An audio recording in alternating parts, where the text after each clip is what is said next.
Hey, everybody, it's Maria from What's the Story with Maria. How's it going? Welcome to What's the Story with Maria. We go live every week, Tuesdays at 9 p.m., 9 to 10. You can find us here. Now, here's the great thing. We are broadcasting live from our show page, which is What's the Story with Maria. And Leo also shares it to my personal page. And then we have a YouTube channel, which is also called What's the Story with Maria. And it is going live there as well. So you can watch it on any of those platforms. However, if you do want to comment live, and I know that a lot of our viewers love to comment live while we're going, the place to do it is on the show Facebook page. Because we start the StreamYard from there. You can certainly comment on the other places, but we can't see you. So that's why I like to make sure that you guys are in. So anyway, Leo, where have you gone? Have I lost Leo, or is he around? There he is. Hello. Leo.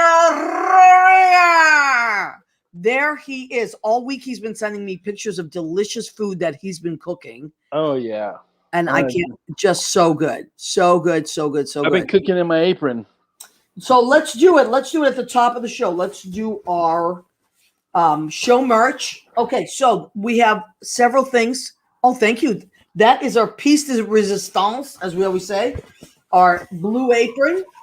These are 25 and they are great quality, and you can wash them a million times. It doesn't fade, and they come in pretty handy, don't you think, Leo? I have been working all day for my mom's birthday tomorrow. We'll talk about that, what I've been cooking later, but slaving over a hot stove. That's Leo, right.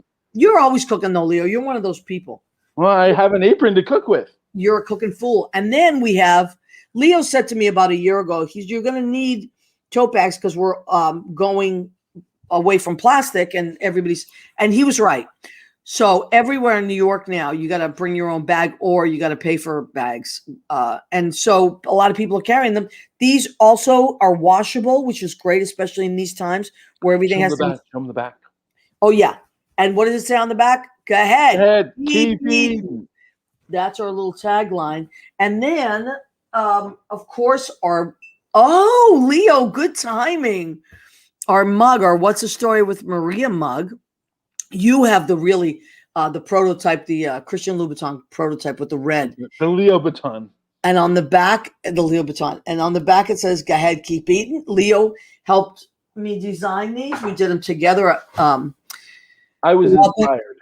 Yes. So if you want any merchandise, please let us know. And okay, so hopefully we are on my personal page now. We're going live. Great. Okay. So and Jaclyn, I just noticed Jackie shared our post, which is great. Wonderful. So tonight, here's what I want to do. I mean, I always usually have one of my best buddies, who also my musical director, is Lynn Portis, and we've been friends for about 30 years. Yes. And I was, Lynn and I talk almost every day. And, she said, hey, you should, because I always want to have her daughter, who is also my friend, is a doctor and amazing human being. And I wanted to have her back on because she really is the official doctor of What's the Story with Maria. And she was on with Jay Rivera. Do you remember? This was maybe a year and a half ago or so. Yep. About that. So we were talking about a few episodes before we had to go remote. Yeah. So anyway, I said that I wanted to bring Jackie back, and now that we're doing the StreamYard, it's really so easy because from wherever people are, and we could just zoom them in. So Jackie's been working a million trillion hours, and this really works out well because otherwise I don't think we'd get her to be able to drive in to the city, especially on this snowy night. Let's see if she's awake. Awake. I was like, am I supposed to be sleeping? Don't pay any attention to him. He's silly. No, Hi, that's fine. Jackie. Hey guys, how are you? Hi, Jackie. So this is Dr. Jaclyn Guiliano, and she is my friend, and so I just call her Jackie usually, but she is That's a doctor, fine.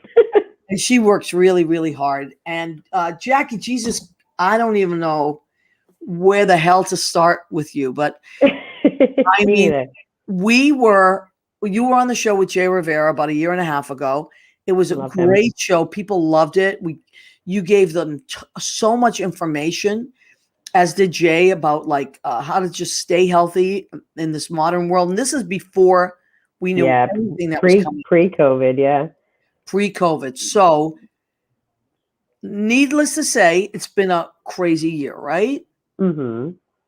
And would you say, I mean, you guys got hit so hard so quickly. You're in Jersey, right? Mm-hmm. All right. So you guys really got hit like crazy. Nobody even knew what the hell was happening. And now would you say that it's starting to level out a little bit?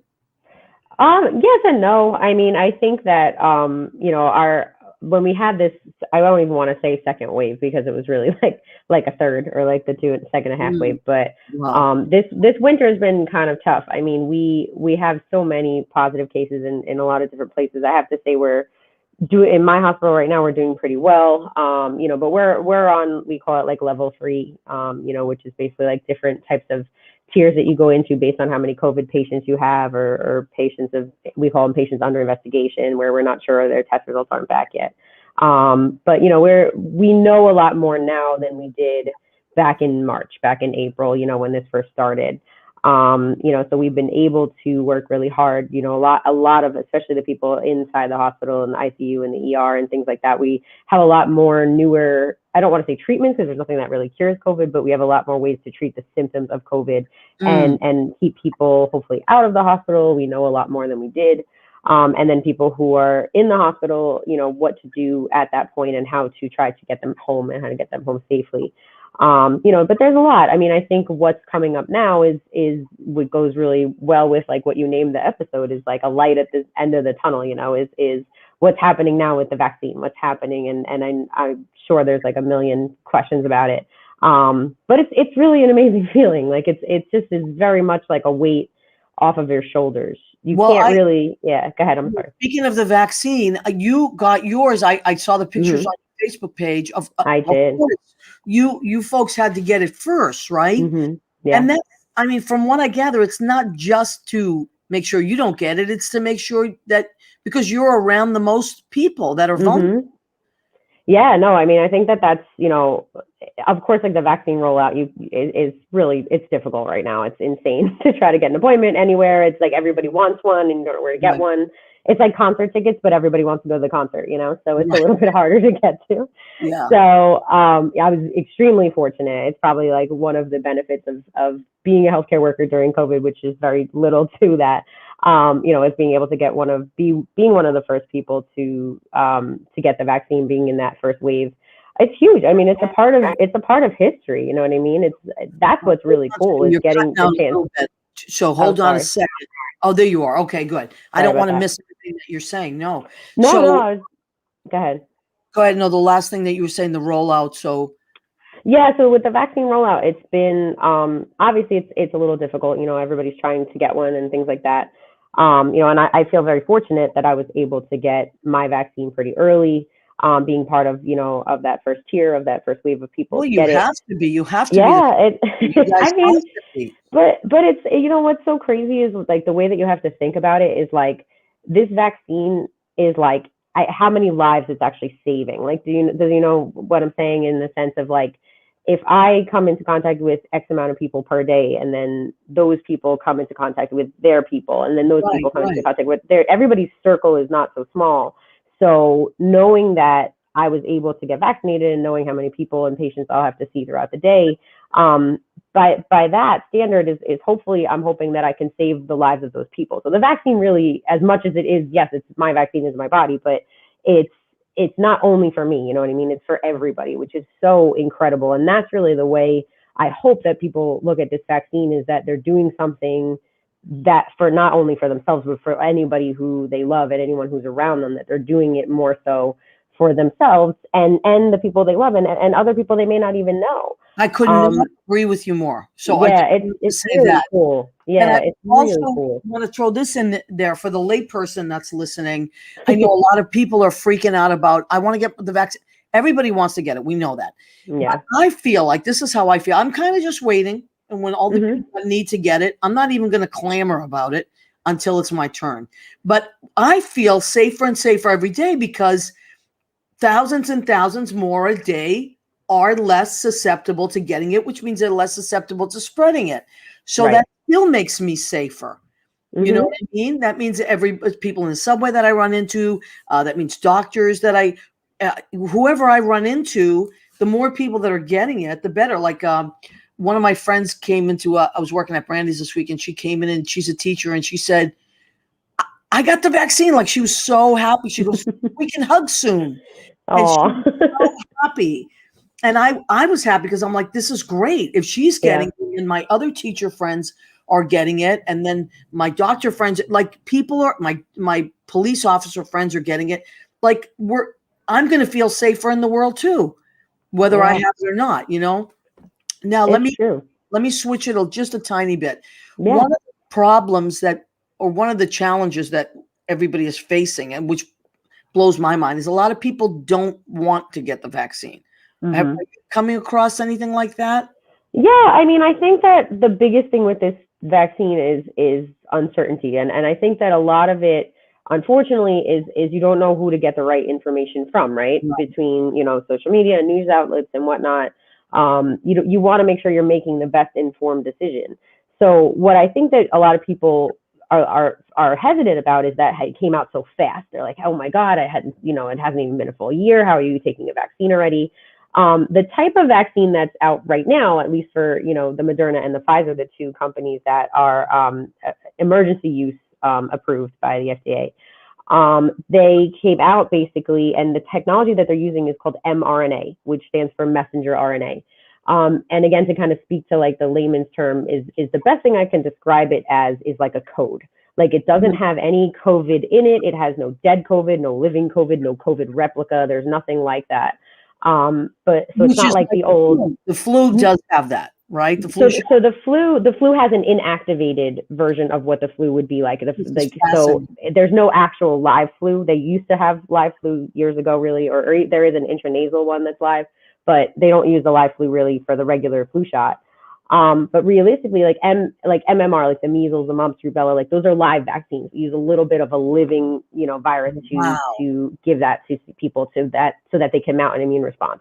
The flu shot is like an inactivated form of the virus. But the mRNA vaccine has no COVID in it whatsoever. It's really, really incredible. So what the messenger RNA is it basically is like a code, for lack of a better term, or in the layman's terms, and that tells your body, hey, this is the recipe.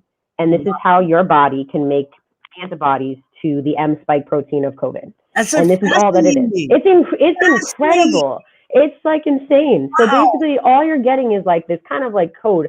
And then your body sees it. Okay, this is the recipe. I'm just going to keep replicating. You get that second dose, which is like your limited warranty and your extended warranty, I guess is I could tell you. And then you get that second dose, and it's great because you can really see that it's working. I mean, for me personally, I got my first vaccination, and then I happened to have my regular physical, like with my primary care doctor. And I said, out of curiosity, like I didn't get my second shot yet, but can you check my antibodies? So I was going for blood work. And I had antibodies for the first time, and I've been tested for COVID. I can't even tell you how many times. I never had it. I was very fortunate, I was very good with my PPE, and it was incredible. I was like, wow, this is awesome. So, it was just really cool to see science work. Like another cool example I have is a friend of mine, who I won't name for HIPAA reasons, but she had gotten her second dose, and the day after, her husband started to get symptoms, and he tested positive for COVID. And they live in an small apartment in Staten Island. And, so her husband got it, her daughter got it. And she never got sick. And she tested like 5-6 different times with rapid tests and PCRs, never got sick, never had any symptoms. And she was only the first day after the second vaccine. Now, that being said, that's very lucky. But just seeing like those real life examples of things that are working in real life, it gives you truly a light at the end of the tunnel.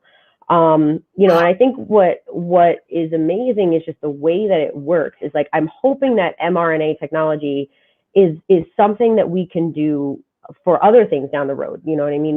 Maybe cancers, maybe Alzheimer's, maybe something else but we can utilize this technology. But mRNA technology is not new. That's been around. They started working on that again, Jackie. mRNA. It stands for messenger RNA. So you have like the RNA, which is like it makes all these transcription proteins in our bodies. So it's not DNA, which is the genetic makeup. So it doesn't change your genetic makeup whatsoever. It just kind of helps in, like I said, to your body to make the antibodies to get the recipe. Yeah, exactly. Sending a message is exactly what it's doing. It's mind blowing. It's incredible. So it's really, hey, Leo. Oh, Leo has a question. I have a question. Yeah. So since it's a recipe, is there like because there's almost 4 vaccines now, there's 2 shots to these. Can somebody get a Pfizer and then a Moderna, or a Moderna then a Pfizer? What would happen? Would it be like, curdling milk in your blood? Well, I don't think you would explode, but it's the reason that that's not recommended is because that was never studied. You know what I mean? So the Pfizer and the vaccine and the Moderna vaccine are very, very similar. But they do have some minor differences. Like, for example, the Pfizer vaccine has to be stored at a ridiculously low temperature. It has to be stored at something like negative 74 degrees Celsius or something. Please don't quote me on the actual temperature, but it has to be stored at a very low temperature and is very difficult to transmit, from place to place. Also, it's a vaccine that's given every 21 days. The Moderna is a little bit more kept in refrigeration, more so like the common vaccines that we have. So it's more transmittable in the sense of we can move it around easier. But it's every 28 days when I say every 28 days, in 28 days, you're done after that second dose. But it's interesting. It's really cool. It's fascinating, Jackie. Let me tell you another thing. I mean, we're just, we're friends, of course. I love you to pieces. We are. And, I could talk to you for hours. Just as a friend, but then as a like a scientist, I love talking to you because the way that you explain things, I can understand it as a non-medical person. And also this is like so much incredible information that people are getting.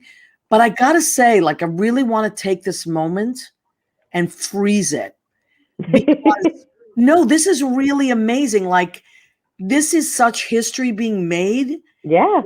As much, I can't even imagine having been you this year. I can't. Yeah, it was, you know what? And honestly, I have to say, like, I dealt with a lot of COVID patients, but more so we did utilize our virtual platform really, which is amazing. But, the ER nurses, the floor nurses, the ICU nurses, the techs, the janitorial staff. I mean, the people who are working at the hospitals, I mean, they are just every single day. I mean, I give them all so much credit. I know it's been hard. So this is a light for them. I mean, this is doing this for them. This is hopefully decreasing these hospitalizations. Yeah. But it's incredible. I mean, but really the fact that we have this like this hope now, and that you're not only didn't know this was coming, and then you got hit with it, and you had to like literally be awake 24/7 and be ready for whatever was coming at you, like a soldier in a battle. Then you had to go through all that sadness of all those people dying, and now you're in this other phase of like, oh my God, like there's this miracle happening where these and you're literally in it. You're in it. So like, you're going to be, people like you are in the history books. You're making history. It's mind blowing. I just can't get over that. Like, I'm so proud of you. It's pretty awesome. I can't lie. I love you to pieces. Anyway. I know, but everyone gets to be a piece of history. Anyone who gets the vaccine is going to be a part of this. It's really cool. It's pretty amazing. Your mom and dad are loving this, by the way, Jackie. Oh God, hey, Mama. She's gonna be like, stop touching your hair. You always touch your hair when you're nervous. Don't wear hair on your list. Oh no, I always have it. Do they have people there for you guys to talk to, like in the middle of your day, if something after what you're going through and what you're experiencing? Is there some place that you can go talk to a professional, for 15 minutes or? I mean, like, honestly, we've all really relied a lot on our colleagues, you know what I mean, during this. I have to say, like, coworkers it's very hard to explain it to people who don't understand. And again, I'm really on the outpatient side. So, one of my really good friends is an ER nurse, and we were actually just talking about this on the phone, and she's just like, oh my God, like she got her second dose today, and it's just more of like a relieving feeling in the sense of that, she's like, oh God, maybe this is going to be close to being over. I mean, and I know I keep saying that, that the vaccine is obviously it's part of the process, but us, a few people getting a vaccine is like not going to do it. You know what I mean? Like we still have to wear masks. We still have to do that. Like if you think about it, even though it's completely different than a flu shot, if you had a friend of yours who was sick with the flu and you knew they were sick with the flu, you wouldn't walk in and hang out with them and say, oh, well, I got my flu shot, so I'm going to be fine. There's still that risk, that you have to assume, and even though if you break it down in like, mathematical perspective, even if these vaccines are, they say 95-ish% effective, it's still 5% that's not, which is still like 1 in 20, right? So you still have to understand that you still have to wear a mask, you still have to keep social distancing, while this is going on, until we have enough of the population so that we can decrease how fast this virus is spreading. Obviously everybody's heard in the news too that we've seen variants, right? We've seen variants in the UK, we've seen variants in Brazil, we've seen a bunch of different variants now that are coming, and part of the reason that these variants are happening so fast is because this virus is replicating so fast, and this virus is affecting so many people. Like we had, I don't know, staph infections forever, and then all of a sudden MRSA came out because we were overprescribing antibiotics, right? So we have methicillin resistant staph now, and then there's other types of resistance, and that's what's going to happen. Because the problem too with viruses is there's no antibiotic that just treats it. An antibiotic only works for a bacteria. So there's no real pill that's magic pill that's like, oh, well, take this Z-Pak and it's going to cure your I just learned something new. COVID. I just learned something new. So there's no real, like there are antiviral medications that can help to slow down the virus replication, but there's nothing that kills a virus. There's things that kill a bacteria, but there's nothing that kills a virus. And that's what's so difficult to deal with COVID. And viruses have long-lasting side effects. You think about the chickenpox vaccine, or not the chickenpox vaccine, but the chickenpox virus, and how that virus lives with you forever. And then one day you might get shingles, and you're like, oh my gosh, this virus is going to live there. So we don't even know what's going to happen with COVID down the road. Are there going to be post-COVID syndromes, for people who were sick? There's tons of people who have suffered from COVID who are still dealing with fatigue, or still dealing with aches, or still dealing with lung dysfunction and things like that. This was really hard. I mean, this is really bigger than anything that science has seen in a very long time. We're just fortunate enough that it happened at the time where it did, where our technology is what it is. So we have the ability to communicate side effects, across the world, with the press of a button, and we can share data and we can review analytics. So, to the people, to go circle back to your original question, I'm sorry, is why do I hear people saying they don't want the vaccine?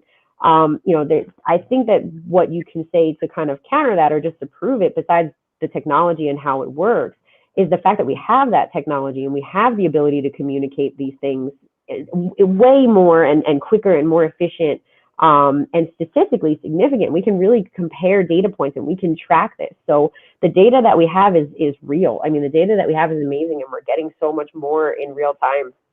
And speaking from, a health professional, speaking from an informatics perspective, I mean, that's incredible to be able to have that. So if we can the more people who get vaccinated, the less of a chance we have for this thing to spread and this thing to mutate, and we can hopefully get a better handle on it.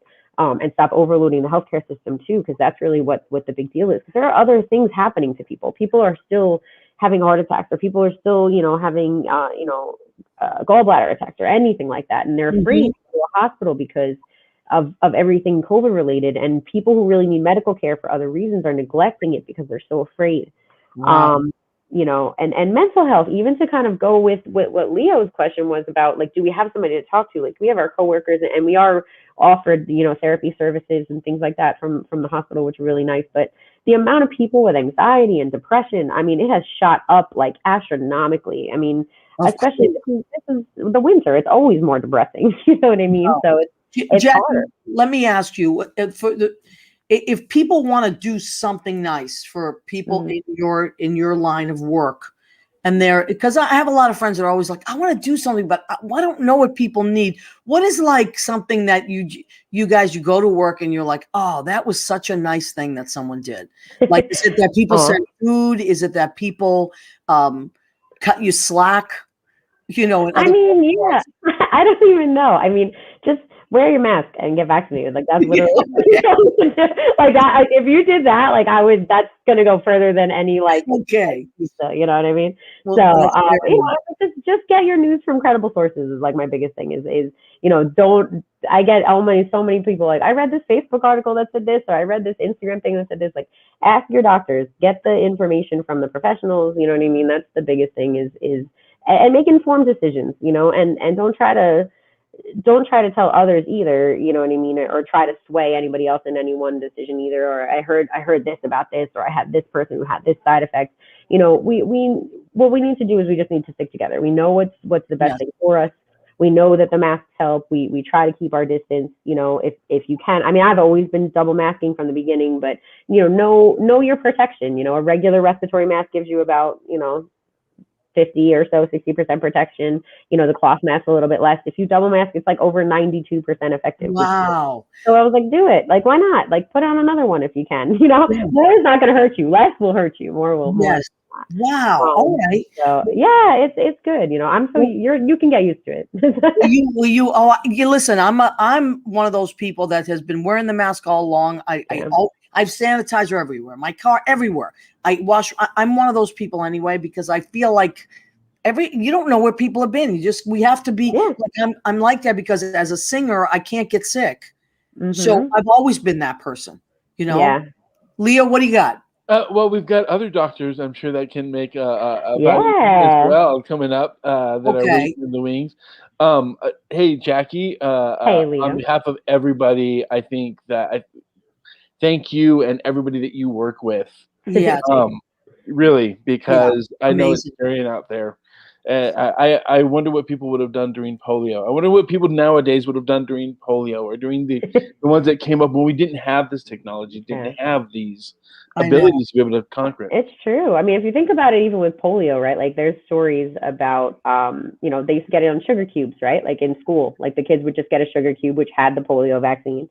And they would take the sugar cube, and that was it. And that was a live polio vaccine. And that was when we had like very limited technology, and we couldn't communicate. Wow. Like, you were communicating. I was in Catholic school then. We were excited because we got sugar. You got a sugar cube. It was great, but we didn't have how did you communicate? There was no email. There was no texting. There was no it was letters. Like, oh, this side effect, and paper and illegible documentation of things. I mean, and nobody thought it because it was kids, and kids were getting sick, and it was like, you have to do everything for the children, and and people didn't really question. And now you're like, okay, well, that was a live vaccine developed with very little data and very little like technology compared to what we have now.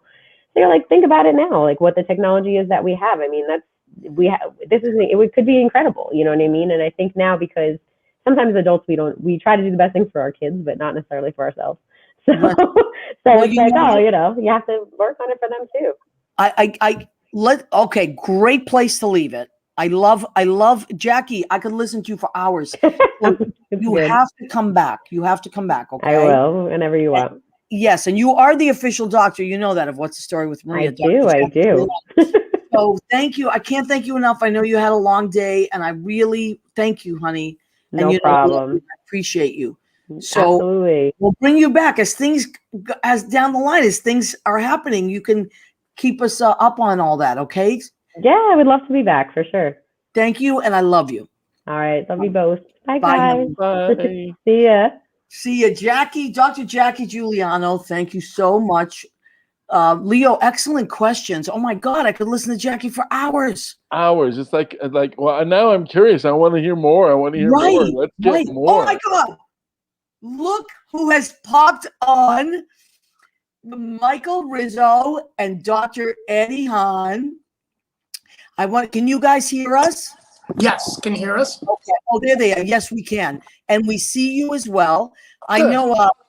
So this is a cool new platform that we're using. So thank you for being so patient, because I know it was like a little bit stressful in the beginning. So I want to tell you guys about Michael and Eddie. I know them together as a couple. But they have, they're doing, well, Michael is an EMT, was an EMT, retired. And Michael is going to tell us some incredible things that has happened to him. And Dr. Eddie Hahn is a hand surgeon. Is that correct, Eddie? Yes, I'm a plastic surgeon and a hand surgeon. Yep. Okay. And now, I want, Michael, you're wearing your transplant shirt, so we can see the transplant recipient. And I got to tell you, Michael, you are the reason that I am an organ donor. Thank you very much. And that's my goal. I know it is. And I wasn't an organ donor forever until you. And then 2 years ago, I'm like, I can't be friends with Michael and not be an organ donor. It's just not fair. Thank you. So I changed it. But so honey, tell me, I know you got a big thing coming up. In a couple of months, you just bought a house. You have the most beautiful kitchen I've ever seen. Thanks. And you're gonna do are you gonna do a live show from your kitchen, right? We are. It was actually supposed to be this coming Saturday, and it's one of the present day White House chefs was coming to the house, going to teach how to make a couple of sauces, and Barbara Bush's favorite dish, which was called her Kenny Bunkport chicken. And unfortunately, he was in a 5-car pileup yesterday. Wow. So, so I don't know any new updates, but I know he's really messed up his back, so he clearly couldn't be here on Saturday. So we're hoping to move it to the springtime. Perfect. And we'll post all that stuff again when it happens, because I know you guys both work on a lot of fundraisers for this thing. I do. So this is for the hypertrophic cardiomyopathy. So and what is that? What is that? That is the congenital heart disease that I was born with. It didn't show its symptoms until I was 39 years old. I'm presently 55. And at 39, I started to have problems getting out and walking the dog. It was wintertime. I blamed my asthma. Started to have some squeezing in my throat, pain in my chest, and I kept blowing it off. And as the months went on and springtime came, it still continued. So after seeing multiple doctors and not being diagnosed correctly, I finally found the Hypertrophic Cardiomyopathy Association, who steered me towards a center of excellence. So not only with my particular heart disease, but with a lot of diseases, you really want to look for that label of a center of excellence to be treated at. And I was fortunate enough, I was initially treated at Tufts Medical Center in Boston. Yep. I had my first, Yeah. I had my first open heart surgery up there. So with hypertrophic cardiomyopathy, there's a couple of different cardiomyopathies, and many people are familiar with when someone says they have an enlarged heart. Right. Those are the people that have a big, enlarged, flabby heart. Now that could happen from heart disease, poor diet, multiple heart attacks, things like that. I had a condition where my heart muscle was becoming stiff and sections of it enlarged. So basically you have the upper and the lower chambers of your heart. The lower chambers, there's a wall that separates them. It's called the septal wall. That wall becomes thick. Wow. And as it becomes thicker, the left ventricle, the cavity becomes smaller. So it's not ejecting enough blood. This is fascinating. Through my body. Amazing. With that also, when that wall becomes thick, it causes irregular heartbeats. So most oftentimes, people are familiar with this condition when they hear of, saying, a young athlete dropping dead. Right. A college athlete dropping dead. They never really explain it. It's the news. It's a few seconds on a news channel. But that oftentimes is what it turns out to be. It's the #1 cause of sudden cardiac death under the age of 40. And then also, since it's considered it is a congenital problem, when someone passes away or is diagnosed with it, hopefully diagnosed before something tragic happens, the rest of the family needs to be checked out. So I already have, there's 4 kids in our family. 1 other sibling has already been diagnosed. Wow. I have 1 nephew who is the son of a different sibling. Wow. And then we've traced it back. It's on my mom's side. So I have a number of second cousins and third cousins. So it's definitely hereditary then. Passed away. They dropped dead in their 20s and 30s. Wow. So so it's something that we've been working on. And in fact, tell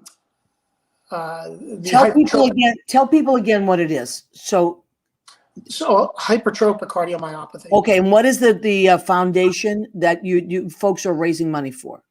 For the HCMA, the hypertrophic Okay. cardiomyopathy. Okay, so Leo just put it up there. So you are going to do your fundraiser in a few months, but in the meantime, I really want people to go and check that out. So, that's a lot of information like, oh, there it is. Okay, great. Thank you, Leo. So this is really something because we're all at that age now, but when you mentioned, people that are in their 20s and 30s, those are young people. I wouldn't think of associating heart problems with young people. Exactly, and because it's a congenital problem, you have no idea when it's going to show.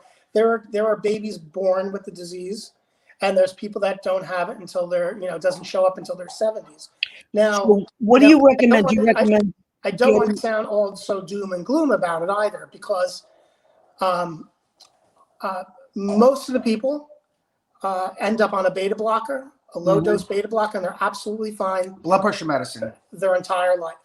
Oh, thank you, Eddie. Okay. Yeah, so only 25% of the people need the open heart surgery where I had. So that wall that I was talking about, they went in and they cut away part of that wall to create a larger cavity in my left ventricle. So only 25% of the people need that. And only 3% of the people ever need a heart transplant. Wow. I unfortunately fell into that 3% category. Wow, that's incredible. There's so much information. My God. Yeah. And you know what? That's why I would like people to go and check it out, because our listeners, we got listeners to run the gamut, age and demographics, but this is something that affects everybody. It does. And there's a lot of people that are misdiagnosed. Mm-hmm. Very common disorder with this also is a mitral valve prolapse. And you'll hear so many people saying, oh, they said it's a benign problem. I have a mitral valve prolapse. It's nothing. Well, things like that really need to be investigated a little bit further. And you need someone who's proficient at reading echocardiograms. Right. Is going to pick up on this problem. You don't need an invasive test. And, it's an EKG and an echocardiogram is all you need. It's all you need for a proper diagnosis. That's why they're pushing a lot of school-age children that are joining sports, that are reaching puberty. Yeah. That they're trying to raise funds for, to have all of them have echocardiograms before they enter a football program or a baseball program. I was just watching a program literally today. A mom was doing was like an awareness thing because her son died at 18 on playing football, in high school, because he did the same thing. And I thought about you. Now, let me just switch it over to Eddie for a second. I know there's so much that we can talk about, but I want to get in as much. Now, we were talking to Dr. Jackie about all the stuff that's happening now. And she said, a lot of people that go in for like other things besides COVID, you talk about so much happening right now. So Eddie, from your point of view as a doctor and doing surgeries, did you have to, when COVID first started, did you have to take a back seat as a surgeon? Yeah, so the elective surgeries did go on hold. We didn't have access to the testing and whatnot. So we put anything that was elective on hold, particularly like cosmetic plastic surgery, things like that. I was still working full force because people still had cancer. They had other urgencies that still needed to be taken care of, or trauma. One thing that happened when everything went on hiatus, everybody was home and now doing home projects. Right. I've never seen more people injure their face, their hands, their whatever it may be. Is that true? In 1 week, I had, I think 4 or 5 guys over the age of 70 pull out a table saw that they haven't used in 50 years. No, I wouldn't even thought of that. I almost wrote an op-ed article on this because I'm like, guys, you're a little elderly, you haven't used it in 50 years. Who knows, the quality of the machinery at this point. So I can't even tell you how many traumatic injuries I had because people wanted to build a banister or a deck and all that. So I still stayed busy, although, the scale just tilted a little bit, so instead of it being a lot of, elective stuff, I got more trauma. Right. So and then and people were still playing sports and smashing their faces up. So for me, I did stay busy, in a certain aspect. My practice just tilted in a little bit of a different direction. Now, But one thing that I was scared for the past 11 months that I was really anxious about was, as a plastic surgeon, I get called into the ER quite a bit because now kids are not in school, which means they're riding scooters, they're riding bikes, and they're falling off. And they're cracking their head open, or they're slicing their lip open, and now I've got to go into the ER, right? And I've got to suture up a kid's lip with no mask on. Holy moly! Screaming bloody murder. Wow! I want my mommy, and they're aerosolizing saliva, right. in my face. I'm like, time out. So that for a long time was really bothersome. But I would wear my mask. I'd have a N95. I'd have a shield on, gowned up, and all that. So and I've been tested at least 30 times, and I've been negative. So whatever I'm doing is working. Is working. And what Dr. Jackie was saying about, like, a lot of people don't take it seriously, this mask stuff. But hi, Shelby. We love Shelby. She's so beautiful. Yeah. Yeah, and now I'm vaccinated, so I'm much more relaxed now. But and Michael, you too, right? You're vaccinated. Vaccinated as well. But I got both. Right, but for the past 11 months, I was fearful. I mean, I would likely survive. I might be sick, but I'd like this. But I was fearful of giving it to him. You know what? That was my next question. This is my next question. Why? Another reason why I wanted to have you guys on. I mean, I love you anyways, friends, but I wanted to have you on particularly for this episode because you are a doctor, so you're there, and you're around patients that may have it, and Michael is in that percentage that is super high risk, right? So you talk about coexisting.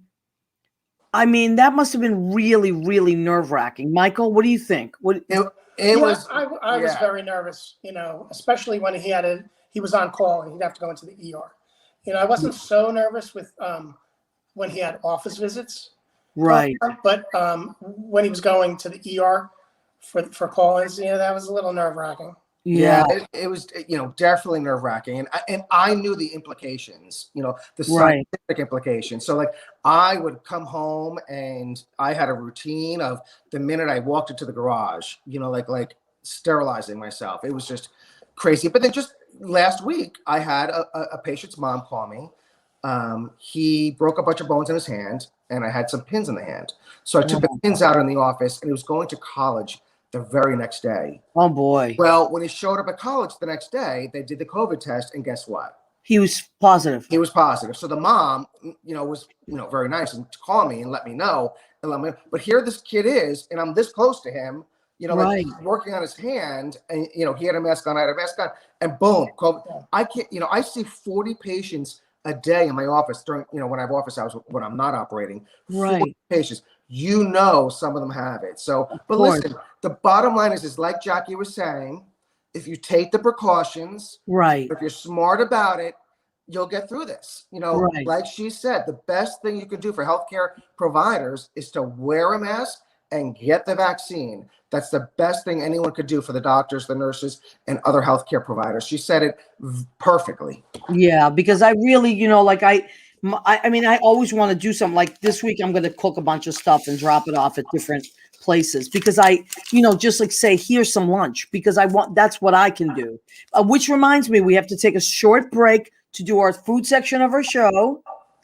Thank you, Leo. He just posted, go ahead, keep eating. So what did I make tonight? It's been we're all in the Northeast here because, well, except for Leo. Leo's in California, but there's snow there. And, yes, there is. I sent it to you. What, honey? I sent it to you. Yeah, you keep it in the snow. And then Eddie and Michael are in Jersey, which is they got a lot of snow. I'm in New York, but I'm from New England. So what did I make tonight? One of my favorite things: New England clam chowder. Oh. I know. Here's my little crackers in here because I was looking for oyster crackers, but instead I put Cars crackers in there. But what do I have in here? I have bacon, low sodium bacon, but bacon, onions. I have potatoes, celery, thyme. Let me read because I always forget. I put so much stuff. I got the red potatoes, the little new red potatoes, clams, whole clams, clam juice, onions, bacon, celery, condensed milk. This was my mother's recipe. Butter, half and half, Old Bay thyme, and dill. So that's all in there. There's a nice chowder going on there. Now, what did I make for a salad? I want that recipe. I know. Listen, my mom used to make it when I was a kid, but she just kind of invented it. So I was talking to my sister. I'm like, nothing's written down with Italian ladies. So thank God I used to sit next to my mother when she cooked and watch her cook and say, what did you just do? What did you just do? What was that? So when I made it myself, then I would call her on the phone. But now I just have to rely on memory. So for my salad, I made a nice hearty winter salad. I have green leaf lettuce, which is super potent with all kinds of great vitamins in it. And then I have celery. I have red peppers. I have cucumbers. Then I have cranberries for my Massachusetts Northeast friends. And I have blue cheese crumble. And I'm going to put a nice honey ginger dressing on that and an extra virgin olive oil. And then for dessert, pumpkin bread, which my neighbor Cheryl Orsini upstairs made for me and brought it down. It's so good. I might throw some ice cream. I know I'm the worst. I eat so much. I mean, here we were talking about heart stuff, and I'm like making like.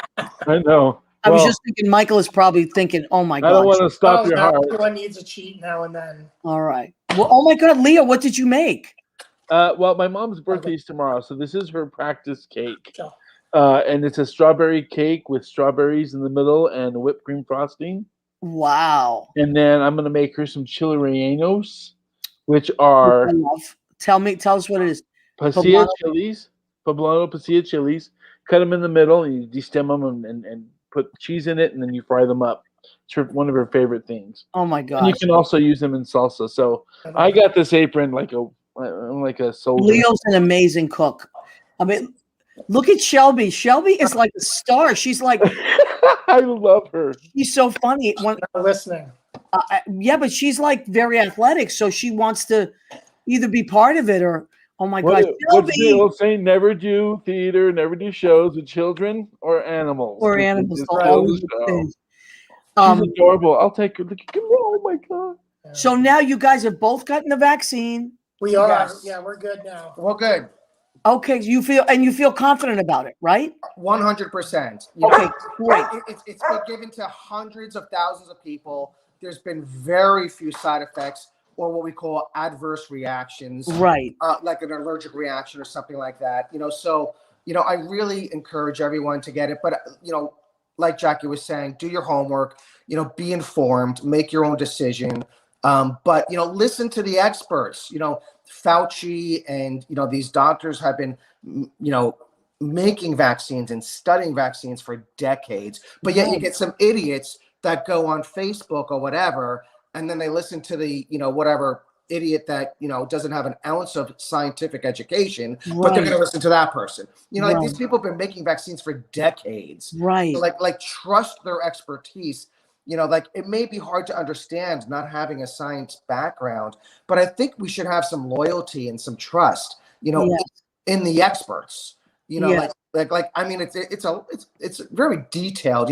I know Jackie was talking about mRNA, messenger RNA, and she really described it beautifully. It's basically like Google Translate. When you're translating one language to another language, there's like it's like a Google Translate program. It's code, and it tells your body's ribosomes, which are the protein factories. They make proteins, and it tells them exactly what protein to make.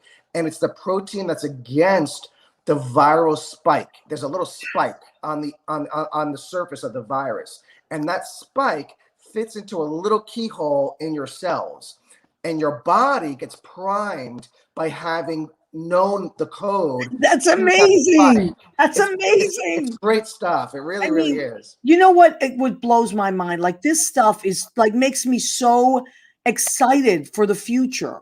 Yes. I finally like That's why I call the show the title of the show and podcast, because the show will go on podcast as well, is the light at the end of the tunnel, because I do feel like we're turning a corner, right? We definitely are turning. This was a game changer. Yes, no doubt, it was a game changer. Like I was not sure where this pandemic was going to be going in the next several years. Not to mention economically, yes, and everything. So this vaccine is a game changer. There's some people that are hesitant. I can't really explain why. I think there's some weird conspiracy theorists, out there that are talking some crazy nonsense. Just don't listen to that. Listen to the science. Do your homework. Well, this is the way I always put it. I've always put it this way with this. It's like, why, if you have Michael would know this the best. If you have a heart problem, you go to a heart surgeon or cardiologist. You don't go to a plumber because, well, they both deal with valves. It's like, what? You would never, it's the same thing. Listen to the scientists. Do not listen. Listen to the doctors, listen to the scientists.